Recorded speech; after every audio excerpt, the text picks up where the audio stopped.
শুভ রথযাত্রা। আজ রথযাত্রা উপলক্ষে মেলায় গিয়েছিলাম। দেখো এগুলো সব মাটির তৈরি জিনিস। দেখো কী সুন্দর আছে। কৃষ্ণ ঠাকুরটা নিয়েছি, আর এগুলো দেখো সব 5 টাকা করে, কিন্তু মাটির তৈরি। দেখো মাটির তৈরি সব রকম পাখি। এটা হচ্ছে যে মুরগি। দেখো কী সুন্দর তৈরি করেছে, আসল মনে হবে। মুরগি, হাঁস, কচ্ছপ, বিভিন্ন রকমের খেলনা আছে, সব মাটির তৈরি। দেখো কত রকম সবজি আছে। সবজি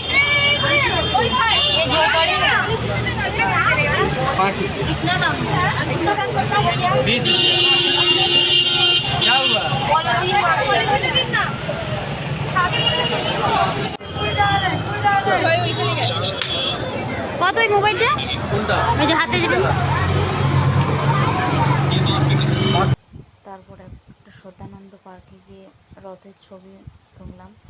সেখানে গিয়ে কিছু ছোটো ছোটো পিক নিয়ে নিলাম। দেখো হঠাৎ করে রূপঙ্কর বাগজির সঙ্গে দেখা হয়েছে। আমি তো জানতাম না সেখানে তিনি আসবেন। তারপর সবাই মিলে একটা সেলফি নিলাম। দেখো এই গান শুনো, গানটা ভয়েসটা তোলা হয়নি। যাযাবর গান গাচ্ছিল। ওকে।